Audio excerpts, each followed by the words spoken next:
సమృద్ధి గల జీవితం, అబుండెంట్ life part 2. So చాలా ముఖ్యము. సమృద్ధి గల జీవితం అనేది చాలా ముఖ్యము. సో అన్నిట్లలో సమృద్ధి, నీటిలో సమృద్ధి, ధనములో సమృద్ధి, మంచి ఆరోగ్యంలో సమృద్ధి, మన ఇంట్లో ఆహారంలో సమృద్ధి, నేల పంటలో సమృద్ధి, అన్ని విషయాలలో సమృద్ధిగా ఉండడం దేవుడి చిత్తము. సో లేమితనంలో ఉండడం, పేదరికంలో ఉండడం, తక్కువలో ఉండడం దేవుడి చిత్తము కానే కాదు. సో సమృద్ధి గల జీవితము. సో గత ఎపిసోడ్లో మనం చూసుకున్నాము పార్ట్ 1లో. సో దేవుడు ఎన్ని రకాల సమృద్ధిని ఇస్తాడు. సో పొలంలో పండే పంట సమృద్ధి, తినే ఆహారము సమృద్ధిగా, అలాగే మన నీటిని సమృద్ధిగా, అన్ని రకాలుగా ధనాన్ని సమృద్ధిగా ఆయన ఇచ్చే దేవుడు, అన్నిటినీ సమృద్ధిగా ఇచ్చే దేవుడు. కాబట్టి సమృద్ధి గల జీవితము, సమృద్ధి గల జీవనము ఉండాలని కోరుకోవాలి. సో దేవుడు భూమిని సృష్టించాడు. భూమి మీద అనేక మంది జాతులను, పక్షులను సమృద్ధిగా చేశాడు. సముద్రాలను సృష్టించాడు. సముద్రం కూడా చాలా సమృద్ధిగా ఉంటుంది. సో ఆకాశం చాలా సమృద్ధిగా కనపడుతుంది. భూమి సమృద్ధిగా కనపడుతుంది. ఆ ఆకాశంలో ఉన్న పక్షులు సమృద్ధిగా ఎగురుతున్నాయి. అలాగే జలంలో ఉన్న చేపలు, జలరాశులు అన్నీ కూడా సమృద్ధిగా సృష్టించాడు. సో ఎక్కడ కొదవ లేదు. కొదవ ఉండే చేతులు కాదు ఆయన చేతులలో. ఆయన చేతులు సమృద్ధిగా ఇచ్చే చేతులు.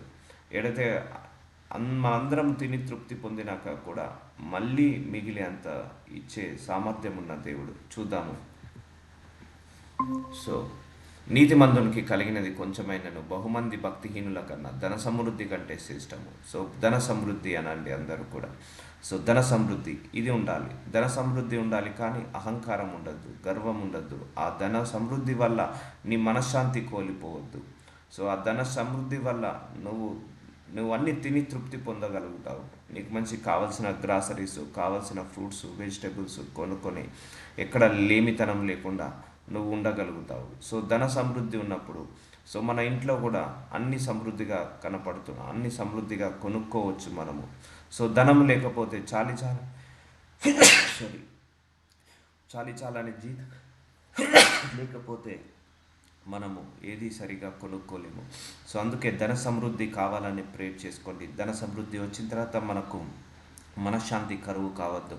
ధన సమృద్ధి వచ్చిన తర్వాత మనము గర్వానికి, అహంకారానికి చోటు ఇవ్వకూడదు అని దేవుడు చెబుతున్నాడు. కీర్తన గ్రంథం 68వ అధ్యాయం 9వ వచనం. దేవా, నీ స్వాస్థ్యము మీద నీవు వర్షము సమృద్ధిగా కురిపించితివి. చూసారండి, వర్షము సమృద్ధి అనండి. సో మన దేశంలో వర్షాలు సమృద్ధిగా కురవకపోతే ఏమొస్తాయి? కరువులు వస్తాయి. సో అందుకే దేవుడు ప్రతి సంవత్సరానికి సరిపోయేంత వర్షాన్ని కురిపిస్తున్నాడు. సో దాంతో గ్రౌండ్ వాటర్ ఫిల్ అవుతుంది. ఆ వర్షం ద్వారా పంటలు పండుతున్నాయి. మనం త్రాగడానికి నీరు వస్తుంది ఆ వర్షం ద్వారా.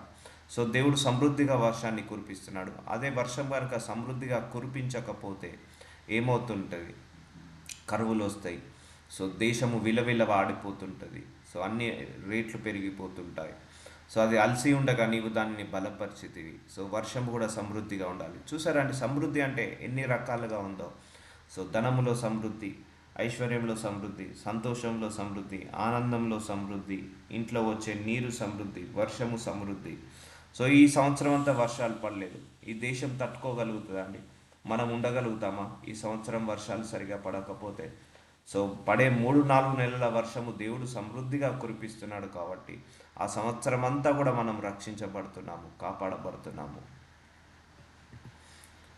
కీర్తన గ్రంథము 72వ అధ్యాయం 16వ వచనం. దేశములోను పర్వత శిఖరముల మీదను సస్య సమృద్ధి కలుగును. దాని పంట లెబోనోను వృక్షము వలె తాండమాడుచుండును. నేల మీది పచ్చిక వలె పట్టణస్థులు తేజరిల్లును. సస్య సమృద్ధి అనండి. సో అన్ని రకాలుగా సమృద్ధి, పంటలో సమృద్ధి, అన్ని విషయాలలో సమృద్ధిగా ఉండాలని కోరుకోండి. లేబోను వృక్షము వలె తాండమాడుచుండును. నేల మీది పచ్చిక వలె పట్టణస్థులు తేజరిల్లుదురు. చూసారా, పచ్చిక వలె పట్టణస్థులు తేజరిల్లుదురు అంటే సంతోషముతో, ఆనందంతో ఉంటుంది పట్టణమంతా, దేశమంతా కూడా. సస్య సమృద్ధి, దేశానికి కూడా అన్ని రకాలుగా సమృద్ధి కావాలండి. మనము మన కుటుంబంకి మాత్రమే కాదు, మన రాష్ట్రము కూడా బాగుండాలి, మన దేశం కూడా బాగుండాలి. మన రాష్ట్రము, మన దేశము బాగుంటేనే మనము కూడా బాగుంటాము. సో దేశంలో వర్షాలు పడకపోయినా సమయానికి అది చాలా ప్రాబ్లం అవుతుంది దేశానికి. సో సస్య సమృద్ధి అన్ని విషయాలలో సమృద్ధిగా ఉండాలని ప్రార్థించుకుందాం. సో కీర్తన గ్రంథము 73 అధ్యాయం 10వ వచనం, వారి జనము వారి పక్షమును చేరు, వారు జలపానము సమృద్ధిగా చేయుదురు.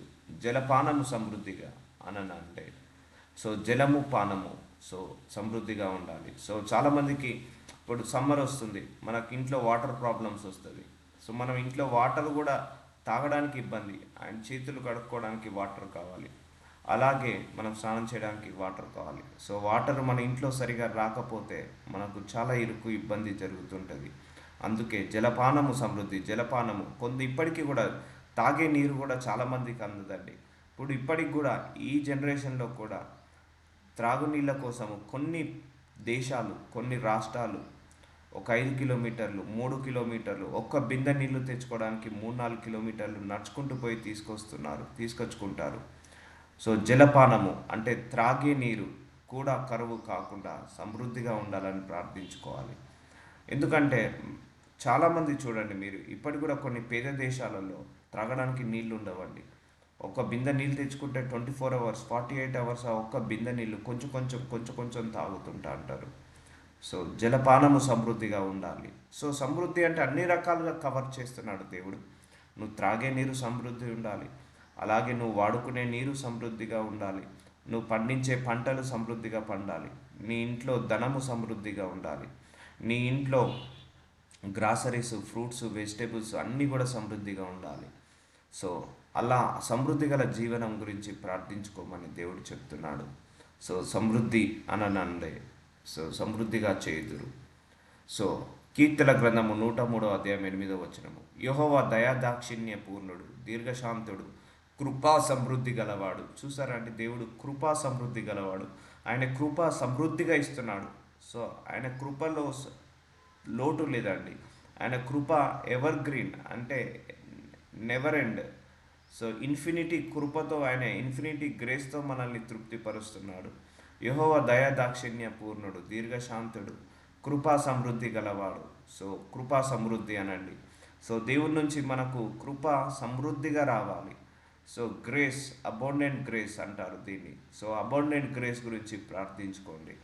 అబౌండెంట్ గ్రేస్ వల్ల చాలా మనము అద్భుతాలు చూడొచ్చు, చాలా ఆశీర్వాదాలు చూడొచ్చు. దేవుడి నుంచి అబౌండెంట్ గ్రేస్ రావాలని ప్రార్థించుకోండి. కృపా సమృద్ధి అని ప్రార్థించుకోండి. సో కీర్తన గ్రంథము 78 అధ్యాయం 15వ వచనం, అరణ్యంలో ఆయన బండలు చీల్చి సముద్రమంతా సమృద్ధిగా వారికి నీరు త్రాగనిచ్చాను. చూసారా అండి, అరణ్యంలో ఎడార్లో కూడా నీళ్ళనిచ్చే దేవుడు మన ఇజ్రాయేలీల ప్రజలను 430 సంవత్సరాల నుంచి బానిసత్వం నుంచి విడుదల కలిగించిన తర్వాత వాళ్ళందరినీ కూడా ఎటు నడిపించాడు? అరణ్యాల గుండా, ఎడారి మార్గాల గుండా నడిపించాడు. కానీ ఎక్కడ ఎవరికి కూడా కొదువ లేకుండా చూసుకున్నాడు. సో అరణ్యంలో కూడా ఆయన ఏం చేయగలుగుతాడు? సముద్రమంతా సమృద్ధిగా వారికి నీరు త్రాగనిచ్చాడు. సో ప్రార్థించుకుంటే మనకు కూడా దేవుడు సమృద్ధి గల జీవనాన్ని ఇవ్వగలుగుతాడు. సో వాళ్ళకు అరణ్యంలో ఏమీ లేదు అక్కడ, కానీ త్రాగడానికి కూడా నీళ్లు లేని దగ్గర సముద్రాన్ని సృష్టించాడు ఆయన. సమృద్ధిగా వారికి నీరు త్రాగనిచ్చాను. సో త్రాగే నీరు సమృద్ధిగా ఉండాలి అని ప్రార్థించండి. బండల నుండి ఆయన నీటి కాలువను రప్పించాను, నదుల వలె నీళ్లు ప్రవహింపచేశాను. సో చూసారండి, బండల నుండి ఆయన నీటి కాలువలను రప్పించి నదుల వలె నీళ్లు ప్రవహింపచేశాను. నీటి సమృద్ధి. సో ప్రార్థించుకో, నీకు ఏ విషయంలో సమృద్ధి కావాలి? నేను అంటాను, అన్ని విషయంలో మనకు సమృద్ధి ఉండాలండి, లోటు ఉండకూడదు. ధనంలో సమృద్ధి, త్రాగే నీటిలో సమృద్ధి. ఇప్పుడు చాలామంది, నేను చెప్తున్నా కదా, ఇప్పటికీ చాలా దేశాల్లో ఒక్క గ్లాసెడ్ మంచినీళ్ళ కోసము కొన్ని గంటల ప్రయాణం చేస్తున్నారు, కొన్ని కిలోమీటర్లు నడుస్తున్నారు నీళ్ళ త్రాగడానికి. సో కానీ దేవుడు ప్రార్థిస్తే ఆయన ఏదైనా అద్భుతం చేయగలుగుతాడు. బండలో నుండి ఆయన నీటి కాలువలను రప్పించి నదుల వలె నీళ్లు ప్రవహింపజేశాను. చూసారా, ప్రవాహము అనండి.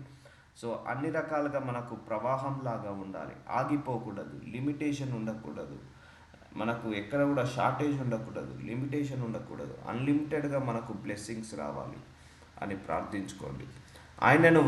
ఆయనకు విరోధంగా ఇంకను పాపము చేయుచూనే వచ్చిరి, అడవిలో మహోన్నతుని మీద తిరగబడిరి. దేవుడి మీద ఎప్పుడు తిరగబడద్దు, దేవుడికి విరోధంగా ఎప్పుడు పాపము చేయదు. ఆయన మనకు ఏదైతే ఇచ్చాడో దాన్ని సమృద్ధిగా ఇవ్వమని అడగండి. దేవుడి మీద ఎప్పుడు కూడా నెగిటివ్గా మాట్లాడద్దు. వారు తమ ఆశ కొలది ఆహారమును అడుగుచు తమ హృదయంలో దేవుణ్ణి శోధించిరి. ఆ అరణ్యంలో దేవుడు భోజనము సిద్ధపరచగలడా అనుచు వారు దేవునికి విరోధంగా మాట్లాడిరి. చూసారండి, అరణ్యంలో కూడా దేవుడు భోజనాన్ని సిద్ధపరచగలడా అన్న డౌటు. అంటే నీకు ఈ కష్టాల్లో, ఈ బాధలో కూడా దేవుడు నిన్ను సమృద్ధిగా ఆశీర్వదించగలుగుతాడా అన్న డౌట్ ఉందా మీలో ఎవరికైనా? ఉంటే తీసేసుకోండి.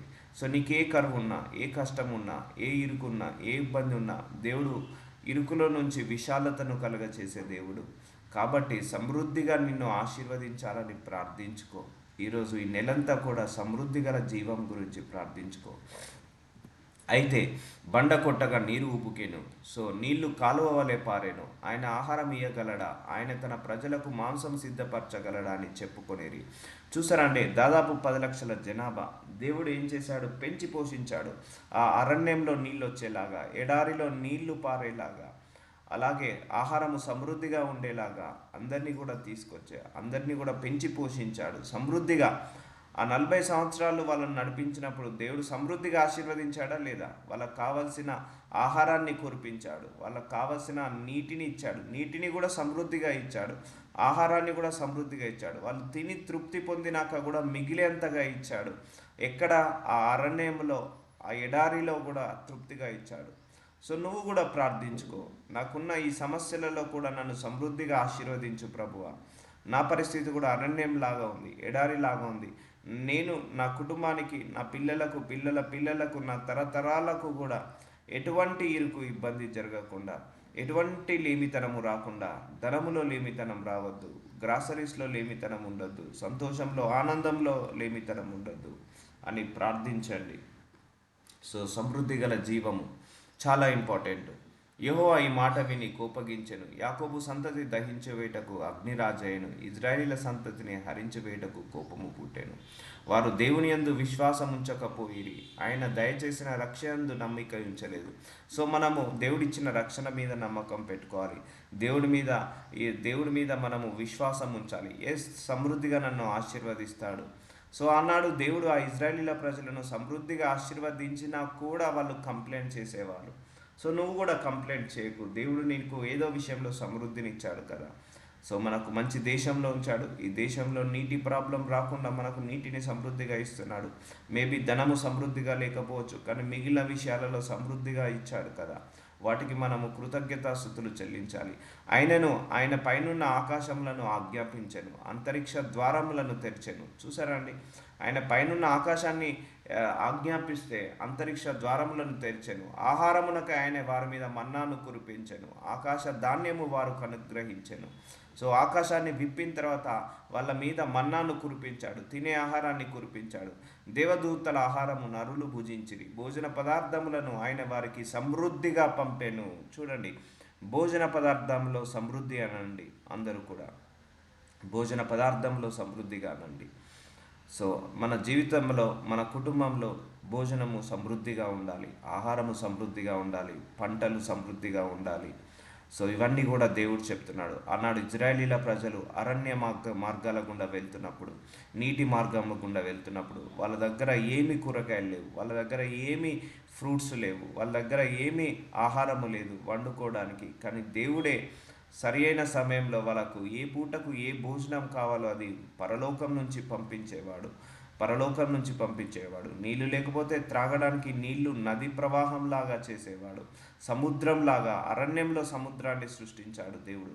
సో ఆ అరణ్యంలో కూడా 10 లక్షల జనాభాకు సర్వ సమృద్ధి వచ్చిందా లేదా? అందరికీ తెలుసు కదా మనకి ఈ స్టోరీ. అందరినీ సమృద్ధిగా, ఒక్క పూటన్న వాళ్ళు పస్తులు ఉన్నారా అండి? ఒక్క పూటన్న మంచినీళ్ళు లేక ఉన్నారా? త్రాగకుండా ఉన్నారా? లేరు కదా. వాళ్ళకు సమృద్ధిగా నీటిని ఇచ్చాడు దేవుడు, సమృద్ధిగా ఆహారాన్ని ఇచ్చాడు. సో 10 లక్షల పైన ఉన్న జనాభాను ఆయన 40 సంవత్సరాలు అలాగే పెంచి పోషించాడు. సో సమృద్ధిగా పోషించాడు. సో అందుకే భోజన పదార్థాలు సమృద్ధి, ఆహారము సమృద్ధి, పంట పొలాలు సమృద్ధి, ధనము సమృద్ధి, అలాగే నీరు సమృద్ధి, ఆనందము, సంతోషము సమృద్ధి అని సస్య సమృద్ధి ఉండాలని ప్రార్థించుకోండి. చూద్దాము ఇంకెన్ని విషయాలలో దేవుడు సమృద్ధినిస్తాడు. ఆకాశమందు తూర్పు గాలి ఆయన విసరజేసెను, తన బలము చేత దక్షిణపు గాలి రప్పించెను. ధూళి అంత విస్తారముగా మాంసంను సముద్ర ఇసుక రేణులంత విస్తారంగా రెక్కలు గల పిట్టలను ఆయన వారి మీద కురిపించెను. చూసారండి, ఇసుక రేణువులంత విస్తారముగా ఆయనే ఆశీర్వదించాడట. వాళ్ళకేమి కావాలో, నాన్ వెజ్ కావాలన్నప్పుడు నాన్ వెజ్ అలా విస్తరించాడట, గాలిని విస్తరింపలాగా చేశాడట. సో మన దేవుడు చెప్తున్నా కదా, చేతిలో కొదవలేదు. 800 కోట్ల జనాభాకు ఏ ఆహారం కావాలో ఆ ఆహారాన్ని ఆయన సమయానికి అందిస్తున్నాడు. అండ్ ఇంకా 800 కోట్ల జనాభా ఉన్నా కూడా పెంచి పోషించే శక్తి సామర్థ్యం ఉన్న దేవుడు మన దేవుడు. ఒక మానవ జాతినేమే కాదు, వృక్ష జాతిని, జంతు జాతిని, జల జాతులను అన్నిటిని కూడా ఆయన పెంచి పోషిస్తున్నాడు. అన్నిటిని కూడా ఆయన రక్షిస్తున్నాడు. వారు దండు మధ్యను వారి నివాస స్థలము చుట్టూను ఆయన వాటిని రాళ్ళ చేసెను. చూసారా, రాళ్ళే అంతగా పోశాడు వాళ్ళ మీద. వారు కడుపార తిని తనిసిరి, వారు ఆశించిన దానిని ఆయన అనుగ్రహించెను. చూసారా అండి, కడుపార తిని తనిసిరి. సో కడుపార తినాలి. సో కొన్ని కుటుంబాలలో ఇప్పటికీ కూడా 15వ తారీఖు వచ్చే వరకు గ్రాసరీస్ ఉంటాయి ఇంట్లో, లేకపోతే 1 వీక్ వరకు గ్రాసరీస్ ఉండదు. తినాలన్నా కొదువే, త్రాగాలన్నా కొదువే. ఇప్పటికీ కూడా ఇంట్లో నూనె అయిపోతుంది. సో ఆ నూనె బదులు నీళ్లు పోసి వండుకుంటారు. ఇప్పటికీ కూడా వేసుకోవడానికి వెజిటేబుల్స్ ఉండేవి. సో ఇప్పటికీ పచ్చడన్నం వేసుకొని తింటారు. సో మన దేవుడు అలా ఉంచే దేవుడు కాదండి. సో ఆశించిన దానిని ఆయన అనుగ్రహించాను. కడుపార తిని. సో ఇది చూసారండి, కడుపార మనం తినగలిగే అంత ఇస్తాడు దేవుడు. కడుపార తినేంత శక్తిని ఇస్తాడు దేవుడు. సో భోజన పదార్థాల్లో ఎప్పుడు కూడా తక్కువ ఉండద్దు మన కుటుంబంలో అని ప్రార్థించుకోవాలి, ఆశించాలి. ఇవన్నీ నాకు ఉండాలని ఆశించాలి. ఆశించినప్పుడే అనుగ్రహిస్తాడు. ఇప్పుడు వాళ్ళందరూ ఆశించారా లేదా? అయ్యో మాకు నాన్ వెజ్ లేదే అని ఆశించారు. అయ్యో మాకు ఫ్రూట్స్ లేవే, వెజిటేబుల్స్ లేవే, మాకు తినడానికి ఆహారం లేదే అని ఆశించారు. ఆశించినప్పుడు దేవుడు అనుగ్రహించాడు. సో ఆశించకపోయి ఉంటే అనుగ్రహించేవాడు కాదు. So basic need. సో ఇంట్లో గ్రాసరీస్ బేసిక్ నీడా లేకపోతే ఆప్షనలా? ఆప్షనల్ కాదు కదా. ఇంట్లో కిరాణం సామాన్లు, కూరగాయలు ఆప్షన్ కాదు, మ్యాండేటరీ. వెజిటేబుల్స్ ఆప్షన్ కాదు, మ్యాండేటరీ. సో నాకు కూడా తెలుసు, ఇప్పటికీ మన గ్రూపులో కూడా కొంతమందికి కొదువ ఉంది. ఆ కొదువ పోవాలని ప్రార్థించండి, సమృద్ధి కావాలని ప్రార్థించండి. అయ్యో నెలాఖరి వచ్చే వరకు ఇంట్లో కూరగాయలు ఉండట్లేవు, నెలాఖరు వచ్చే వరకు ఇంట్లో బియ్యం ఉండట్లేదు, నెలాఖరు వచ్చే వరకు ఇంట్లో ఆయిల్ ఉండట్లేదు, సమృద్ధిగా ఆశీర్వదించబడట్లేదు. సో అడగండి దేవుణ్ణి, సమృద్ధిగా ఆశీర్వదించమని. ఆనాడు ఇజ్రాయేలీల ప్రజలు అడిగినప్పుడు దేవుడు వాళ్ళందరూ తిని తృప్తి పొందే అంత ఆశీర్వదించాడా లేదా? తప్పకుండా ఆశీర్వదించాడు. ఆయన వాళ్ళకు అనుగ్రహించాడు. వారి ఆశ తీరకమునిపే ఆహారం ఇంకా వారి నోళ్ళలో నుండగానే, చూసారా, సమృద్ధి. దేవుని కోపం వారి మీద దిగను, వారిలో బలిసిన వారిని ఆయన సంహరించాను, ఇజ్రాయేలీలో యవనులను కూల్చారు. ఇంత జరిగినను వారు ఇంకను పాపము చేయొచ్చు, ఆయన ఆశ్చర్య కార్యంను బట్టి ఆయనను నమ్ముకొనకపోయిరి. సో నమ్మాలి మనం దేవుణ్ణి. మనకి ఇన్ని ఎగ్జాంపుల్స్ ఉన్నాయి మన జీవితంలో. నమ్మకపోయిరి. దేవుణ్ణి నమ్మకం పోవడం కూడా దేవుడికి విరోధంగా పాపం చేసినట్టే మనం. సో నమ్మాలి. సో మీలో ఎంతమంది నమ్ముతున్నారు? ఎస్, నా దేవుడు ఇప్పటివరకు సమృద్ధిగా ఇచ్చాడు, లేకపోతే ఇంకా కొన్ని విషయాలలో సమృద్ధి లేకపోతే ఇంకా ఇవ్వగలిగే సామర్థ్యం ఉన్నదని ఎంతమంది నమ్ముతున్నారు? ఆశ్చర్య కార్యాలు చేస్తాడని ఎంతమంది నమ్ముతున్నారు? నువ్వు ఆశతో అడుగు, ఆకలితో అడుగు, దాహముతో అడుగు, పట్టుదలతో అడుగు. నా లైఫ్ ఇది కాదు ప్రభువా, నాకు ఈ చాలని జీతం వద్దు నాయన, నాకు సమృద్ధి గల జీవం వైపు నడిపించు తండ్రి, ఈ లేమితనం వద్దు నాయన. ఎందుకంటే ఆనాడు ఇజ్రాయేళ్ల ప్రజలను దేవుడు సిటీలో ఆశీర్వదించలేదండి, ఆయనే పట్టణంలో ఆశీర్వదించలేదు. ఆయన ఎక్కడ ఆశీర్వదించాడు? ఎడారిలో ఆశీర్వదించాడు, అరణ్య మార్గం గుండా వెళ్తున్నప్పుడు ఆశీర్వదించాడు. సో దేవుణ్ణి అడగండి ఏ విషయంలో కొదువ ఉందో. సో అది దేవుడు తప్పకుండా మీకు అనుగ్రహించును, మనందరికీ అనుగ్రహించును కాక. సో కీర్తన గ్రంథము 107 అధ్యాయం 37 వచనం, వాటి వలన సస్యఫల సమృద్ధి. సో అందరూ కూడా అనండి, సస్యఫల సమృద్ధి పొందునట్లు ఆయన ఆకలి కొనిన వారికి అచ్చట కాపురం ఉంచెను. చూసారండి, ఆకలితో ఉన్న వాళ్లకు సమృద్ధిగా ఇచ్చే దేవుడు ఆయనే. సస్యఫల సమృద్ధి అంటే ఫ్రూట్స్. ఇప్పటికీ కొంతమంది ఫ్యామిలీస్లో ఫ్రూట్స్ తినక 1 ఇయర్ 2 ఇయర్స్ అయిన వాళ్ళు ఉన్నారు. ఎందుకు? రేట్లు ఎక్కువ, వాటి కొనలేము, వాటి పండ్ల రేట్లు ఎక్కువ. 100 రూపాయలు పెడితే 3వ పండ్లు 4 పండ్లు వస్తాయి. అదే 100 రూపాయలు పెడితే చాలా రైస్ కొనుక్కోవచ్చు. సో సస్యఫల సమృద్ధి, సో ఫలాలలో సమృద్ధి కూడా ఉండాలి. సో మంచి మంచి వెజిటేబుల్స్, ఫ్రూట్స్ ఉన్నాయి మన లోకంలో, మన దేశంలో చాలా రకాలుగా, కనీసం ఒక 20-30 రకాల ఫ్రూట్స్ ఉన్నాయి.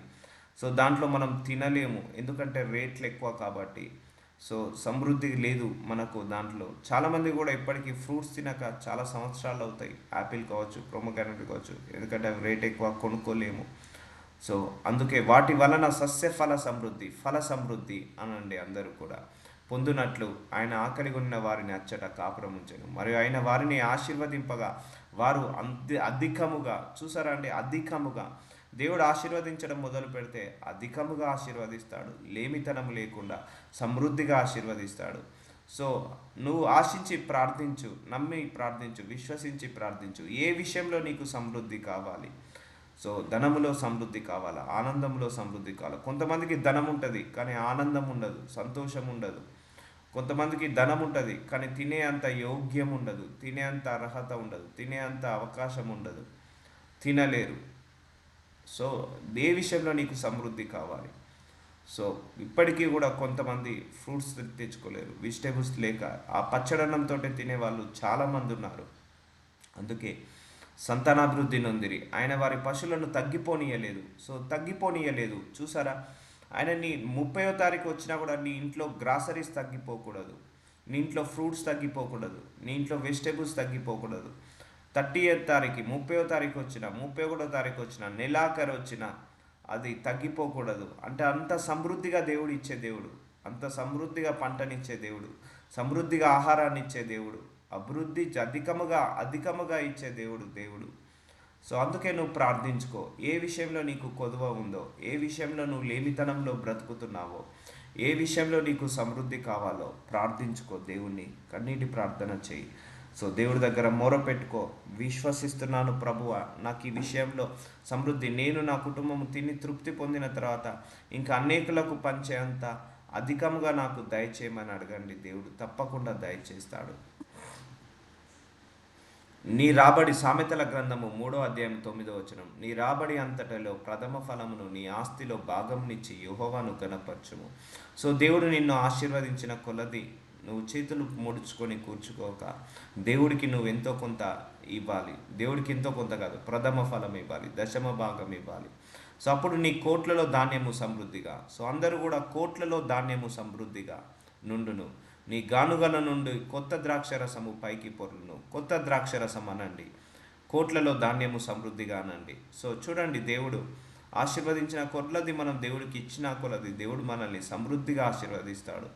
సో కోట్లలో ధాన్యము సమృద్ధిగా ఉండాలి, సమృద్ధిగా ఉండాలి. ధాన్యము మన ఇంట్లో ధాన్యం సమృద్ధిగా ఉండాలా వద్దా? సో ఆ రైస్ మంత్ ఎండ్ వచ్చే వరకు రైస్ అయిపోవద్దు, మంత్ ఎండ్ వచ్చే వరకు ఇంట్లో ఆయిల్ అయిపోవద్దు, ఇంట్లో ఆ టీ పౌడర్ అయిపోవద్దు, ఆ పప్పులు ఉప్పులు ఏవి అయిపోవద్దు. అంతగా సమృద్ధిగా అడగాలి దేవుణ్ణి. ధాన్యము సమృద్ధిగా నుండును. నీ గానుగల నుండి కొత్త ద్రాక్షరసము పైకి పొర్లును. కొత్త ద్రాక్షరసము పైకి పొర్లును. సో పైకి పొర్లును అంటే so overflow of blessing, overflow of fruits, overflow of vegetables. నేను చెప్తున్నా కదా, ఇప్పటికీ కూడా పచ్చడన్నం తినే వాళ్ళు చాలామంది ఉన్నారు. పికిల్ రైస్, ఆ కూరగాయలు కొనుక్కోవడానికి డబ్బులు లేకపోతే ఆ వెజిటేబుల్స్ కొనుక్కోవడానికి, ఫ్రూట్స్ కొనుక్కోవడానికి డబ్బులు లేక అనేక మంది ఇబ్బంది పడుతుంటా అంటారు. సో అలా కాదు, మన జీవితం ఎలా ఉండాలి? సమృద్ధిగా ఉండాలి. ఎలా ఉండాలి? అధికముగా ఉండాలి. ఎలా ఉండాలి? పైకి పొర్లాలి. సో మనం తిని తృప్తి పొంది, మన కుటుంబ సభ్యులు తిని తృప్తి పొందిన తర్వాత ఇంకా మనము ఇంకా ఇంకా సమృద్ధిగా ఆశీర్వదించబడాలి. సో సామెతలు 14వ అధ్యాయం 28వ వచనం, జన సమృద్ధి కలుగుట చేత రాజులకు ఘనత వచ్చును, జనక్షయము రాజులకు వినాశకరము. సో దేశాలలో, పట్టణాలలో ఇప్పుడు జనాభా సమృద్ధిగా ఉందా లేదా అండి? ఏ దేశంలో జనాభా లేకుండా ఉందా? లేదు. అన్ని దేశాల్లో ఆ దేశానికి తగ్గట్టుగా దేవుడు జనాలను ఇచ్చాడా లేదా? ఇప్పుడు మన ఇండియా, మన దేశము చాలా పెద్దది. సో అందుకే 140 కోట్ల జనాభా. అమెరికాలో ఒక 10 కోట్లు, 50, 20, 30 కోట్ల జనాభా అక్కడ. సో సమృద్ధిగా అన్ని దేశాలలో జనాలు కూడా సమృద్ధిగా ఉన్నారు. సామెతలు 27వ అధ్యాయము 27వ వచనము, నీ ఆహారమునకు, నీ ఇంటి వారికి ఆహారమునకు, నీ పనికత్తెల జీవనముకు మేకపాలు సమృద్ధి అగును. చూడండి, ఆహారము సమృద్ధి అనండి. నీ ఇంటి వారికి ఆహారము, నా ఇంటి వారికి ఆహారము సమృద్ధి అనండి. సో మనము తినాలి, మన పిల్లలు తినాలి, మన కుటుంబ సభ్యులందరూ తినాలి, తృప్తి పొందాలి. సో మేకపాలు సమృద్ధి అగును. సో పాలు సమృద్ధి అనండి. ఎందుకంటే ఇప్పటికీ నేను నా చిన్నప్పుడు ఒక పేదరికం ఉన్న ఫ్యామిలీ ఉండే. వాళ్ళ ఫ్యామిలీలో ఆరుగురు మంది ఉండేవారు. ఆరుగురు మంది ఉండేవాళ్ళు.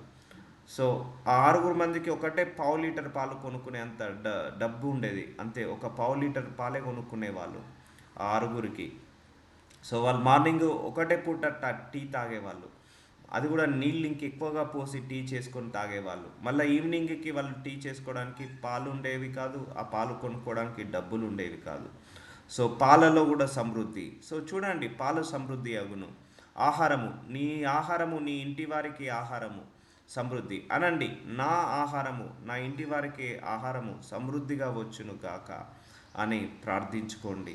సో మేకపాలు సమృద్ధి అగును. సో పాలు సమృద్ధి. ఇంతకుముందు దేవుడు ఏం చెప్పాడు? నీళ్లు సమృద్ధి, ఆహారము సమృద్ధి, కొత్త ద్రాక్షరసము సమృద్ధి, అన్ని రకాలుగా సమృద్ధి. చూడండి, మనిషికి ఎన్ని కావాలో అన్ని రకాలుగా సమృద్ధిగా ఉండాలా వద్దా? సో సమృద్ధిగా కూడా ఉండాలి. ఇప్పటికీ కొంతమంది ఇండ్లలో చిన్నపిల్లలు ఉంటారు, కానీ వాళ్ళు పాలు కొనుక్కోవడానికి డబ్బులు ఉండవు. సో వాళ్ళకు పాలు కూడా పోసేంత డబ్బు ఉండదు. సో పాలు కూడా సమృద్ధి. సో దేవుడి దయ వల్ల మనకు అవన్నీ ఇచ్చాడు, మనకు సమృద్ధిగా వస్తున్నాయి, పాలు ఉన్నాయి, నీళ్లు ఉన్నాయి. కానీ ఇప్పటికీ చాలా కుటుంబాలలో ఒక పూట టీ తాగితే ఇంకో పూట టీ తాగడానికి పాలు ఉండవు. సో అలాంటి కుటుంబాలు ఉన్నాయి. చిన్నపిల్లలకు పాలు పోయడానికి కూడా డబ్బులు ఉండవు. అలాంటి కుటుంబాలు, పేదరికం ఉన్న కుటుంబాలు కూడా ఉన్నాయి. సో మనిషికి ఏమేమి కావాలో అవన్నీ సమృద్ధిగా ఉండాలండి. సో మనకు నీళ్లు సమృద్ధి, ఆహారము సమృద్ధి, భోజనము సమృద్ధి, మనము తినాలి. ఇప్పుడు నీ ఇంటివారు ఆహారము. సో ఇప్పుడు కొంతమంది ఉంటారు కొన్ని ఫ్యామిలీస్లో కూడా, వాళ్ళు ఒకటే కొంచెమే లిమిటేషన్. అంటే మనిషికి ఒక ముద్ద అన్నమే వస్తుంది, ఒక 5 ఉంటే 5 ముద్దలే అన్నము. సో అలాగే ఉంటుంది కొంతమంది ఫ్యామిలీస్లలో ఆహారము. అంటే ఆహారము కుటుంబం అంతా కూడా తినేంత కూడా లేని కుటుంబాలు ఉంటాయి, పేదరికంలో ఉంటాయి. సో అందుకే నీ ఆహారము, నీ ఇంటి వారి ఆహారము సమృద్ధిగా ఉండాలని కోరుకోండి. పనికత్తెల జీవం నాకు మేకపాలు సమృద్ధి అను. అంటే మనము తిని, మన పిల్లలు తిని, మన కుటుంబ సభ్యులు తిన్నాక కూడా మన ఇంట్లో పని చేసే వాళ్ళకు కూడా పెట్టే అంతగా మనం ఆశీర్వదించబడాలి. అన్ని రకాలుగా సమృద్ధిగా ఆశీర్వదించబడాలి.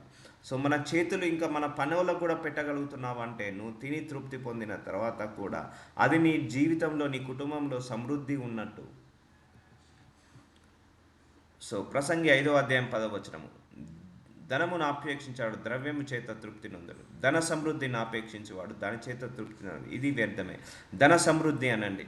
సో చెప్పాను కదా, ధన సమృద్ధి మనకు ఉండాలి. ఆ ఫ్రూట్స్ కొనుక్కోవాలన్నా, వెజిటేబుల్స్ కొనుక్కోవాలన్నా, ఇంకా పాలు కొనుక్కోవాలన్నా, ఏది మన బేసిక్ నీడ్స్ ఏది కొనుక్కోవాలన్నా ధనము సమృద్ధిగా ఉండాలి. సో చాలామందికి మంచి ఆశ ఉంటుంది, మంచి బట్టలు కట్టుకోవాలని. ఆ రేటు వల్ల తక్కువ రేటు బట్టలు కొనుక్కోగలుగుతారు. బయటికి వెళ్ళి మంచి రెస్టారెంట్లో భోజనం చేయాలని ఉంటుంది. ఆ ఫ్రూట్స్ కొనుక్కోవాలని, ఆ వెజిటేబుల్స్ కొనుక్కోవాలని, ఆ మిల్క్ కొనుక్కోవాలని ఉంటుంది. కానీ వాళ్ళ దగ్గర డబ్బులు ఉండవు, చాలని జీతము. సో అందరూ ధన సమృద్ధి అనండి. సో ధన సమృద్ధి వచ్చిన తర్వాత అహంకారం లేకుండా చూసుకోవాలి. ధన సమృద్ధి వచ్చిన తర్వాత ధన సమృద్ధి వల్ల మనకు మనశ్శాంతి కరువు కాకుండా చూసుకోవాలి. ఆ ధన సమృద్ధి వల్ల మనకు గర్వం రాకుండా చూసుకోవాలి. మనశ్శాంతి కరువు కాకుండా, దీర్ఘశాంతం కరువు కాకుండా చూసుకోవాలి. సో అందరూ కూడా ధన సమృద్ధి అనండి. సో ఇంట్లో ధన సమృద్ధి ఉన్నప్పుడే నీకు కావలసిన బేసిక్ నీడ్స్ను కొనుక్కోలేవు. సో డాక్టర్ దగ్గరికి వెళ్ళాలంటే డబ్బులు ఉండవు, మెడిసిన్స్ వేసుకోవాలంటే డబ్బులు ఉండవు. సో ఇప్పుడు డాక్టర్ 30 రోజులకు మెడిసిన్స్ రాస్తే 10 రోజులకే కొనుక్కునే అంత డబ్బులు ఉంటాయి, మిగిలిన 20 రోజులు కొనుక్కునే అంత డబ్బులు ఉండవు. సో మంచి ఫ్రూట్స్ తినాలని ఉంటుంది, చూస్తే రేట్లు ఎక్కువ. సో ధనము లేక ఫ్రూట్స్ కొనుక్కోలేరు. ఇప్పుడు చాలామందికి వెజిటేబుల్స్ కొనుక్కొని తినాలని ఉంటుంది, కానీ ధనము లేక వెజిటేబుల్ కొనుక్కోక పచ్చడన్నం వేసుకొని తింటుంటా అంటారు, లేకపోతే ఆ చారు వేసుకొని తింటుంటా అంటారు. సో అందుకే ధన సమృద్ధి అని ప్రార్థించుకోండి. సమృద్ధి చెప్తున్నాను కదా, మనిషికి ఎన్ని రకాలుగా కావాలో, నీరు సమృద్ధి, గాలి సమృద్ధి, ఆహారము సమృద్ధి, భోజనము సమృద్ధి, కుటుంబంలో ధనము సమృద్ధి, అన్ని రకాలుగా సమృద్ధి ఉన్నప్పుడు నీ జీవితం కూడా ఆనందంగా ఉంటుంది. సో ప్రసంగి 5:19 మరియు దేవుడు ఒకనికి ధనధాన్య సమృద్ధి అనండి. ధనధాన్య సమృద్ధి, ధనము ధాన్యము సమృద్ధిగా ఉండాలి. ఇచ్చి దాని యందు తన భాగం అనుభవించుటకు అన్నపానమును పుచ్చుకొనుటకు తన కష్టాజీతమందు సంతోషించుటకు వీలు కలుగజేసిన ఎడల అతనికి ఆ స్థితి దేవుని ఆశీర్వాదం వలన కలిగినది అనుకొనవలెను. కొంతమందికి ధనము ధాన్యము ఉంటుంది, సమృద్ధిగా ఉంటుంది, కానీ అనుభవించే యోగ్యం ఉండదు. సో అది కూడా నేను ప్రార్థించుకోమని చెప్పాను. ఇప్పుడు చాలామందికి 100 కోట్ల ఆస్తి ఉంటుందని, కానీ వాళ్ళు తినలేరు. వాళ్ళు మెడిసిన్స్ మీదనే ఆధారపడగలుగుతారు. ఏది స్వీట్ తినాలన్నా షుగరు, ఏదన్నా బయట వెళ్ళి తినాలన్నా కూడా తినలేరు, డైజెషన్ కాదు. సో అన్నీ ఉంటాయి, మళ్ళీ డబ్బు ఉంటుంది, ధనం ఉంటుంది, ధాన్యం ఉంటుంది, సమృద్ధి ఉంటుంది, అన్నీ ఉంటాయి, కానీ అది అనుభవించే యోగ్యము కూడా ఉండాలి. కొంతమందికి 70-80 ఏళ్ళు వచ్చినా అన్నీ తినగలుగుతారు. అందుకే దేవుడు ఒకనికి ధనధాన్య సమృద్ధి ఇచ్చి, సో ఎవరు ఇవ్వాలి మనకు ధనధాన్య సమృద్ధి? దేవుడు ఇస్తేనే అవుతుందండి. అందరూ కూడా అనండి నాతో పాటు, ధనధాన్య సమృద్ధి అనండి. సో ఇలా ఇవన్నీ మీరు ప్రార్థనలో పలకాలి. పలికినప్పుడు దేవుడు మీకు ఇవన్నీ ఇస్తాడు. ధనధాన్య సమృద్ధి ఇచ్చి దాని యందు తన భాగము అనుభవించుటకు. సో ఇవ్వడం మాత్రమే కాదు, దాన్ని అనుభవించే యోగ్యము కూడా ఉండాలి. అన్నపానములు పుచ్చుకొనుటకు. సో అన్నపానములు సమృద్ధి అనండి. సో అన్నము పానము సమృద్ధి. చాలామంది కూడా నేను చెప్పాను ఎగ్జాంపుల్స్లో కూడా, 20వ తారీఖు వచ్చే వరకు గ్రాసరీస్ అయిపోతాయి, 15వ తారీఖు వచ్చే వరకు ఆ రైస్ అయిపోతాయి. సో లేమితనం ఉండకూడదు. అన్నపానములు పుచ్చుకొనుటకును తన కష్టాజీతమందు సంతోషించుటకును. కొంతమంది కష్టపడతారు, 30 రోజులు కష్టపడతారు, కానీ మూడో నెల వచ్చే మూడో తారీఖు వచ్చే వరకు ఆ శాలరీ అంతా అయిపోతుంది. ఆ లోన్లని, ఆ ఇన్సూరెన్స్లని, ఆ ఖర్చులని, వాటికి వీటికి అని అయిపోతుంటుంది. తన కష్టాజీతమందు సంతోషించుటకును వీలు కలగజేసిన ఎడల అతనికి ఆ స్థితి దేవుడి ఆశీర్వాదం వలన కలిగిందని అనుకోవాలను. సో దేవుడు ఆశీర్వదిస్తేనే అవుతుందండి. సో అందుకే మన కష్టాజీతం కూడా మిగిలాలా వద్దా? సో కొంతమంది నెలకు 2-3 లక్షలు సంపాదిస్తారు, కానీ మూడో రోజు వచ్చేసరికి ఆ క్రెడిట్ కార్డ్ బిల్ అని, ఆ పర్సనల్ లోన్ అని, కార్ లోన్ అని, హౌస్ లోన్ అని, ఆ ఏసీ లోన్ అని, లేకపోతే ఆ లోన్ అని, ఈ అప్పులని, ఈ వడ్డీలని తీసి లాస్ట్కి వాళ్ళకు ఏమీ మిగలకుండా ఉంటుంది. మళ్ళీ వాళ్ళు తినాలన్నా, బయటికి వెళ్ళి ఏదైనా ఖర్చు పెట్టుకోవాలన్నా పెట్టుకోలేరు. సో సమృద్ధి లేకపోవడం వల్ల. సో ధనధాన్య సమృద్ధి ఉండాలి, అది అనుభవించే యోగ్యం కూడా ఉండాలి. సో ప్రార్థించుకుందాం. నజరుడైన యేసయ్య, ఇదిగో తండ్రి, సమృద్ధి గల జీవనం గురించి, సమృద్ధి గల జీవితం గురించి మాకు బోధిస్తున్నందుకు వందనాలు. ఎస్ మై లార్డ్, మాకు సమృద్ధి కావాలయ్యా. అయ్యా, మా తినే ఆహారము సమృద్ధిగా ఉండాలి. చాలని జీతం వద్దు నాయన, ధన సమృద్ధి కావాలి నాయన. మాకు ఆహారము సమృద్ధి కావాలి, జలపానములు సమృద్ధి కావాలి, ఆహారము భోజన పదార్థాలు మాకు సమృద్ధి కావాలి నాయన.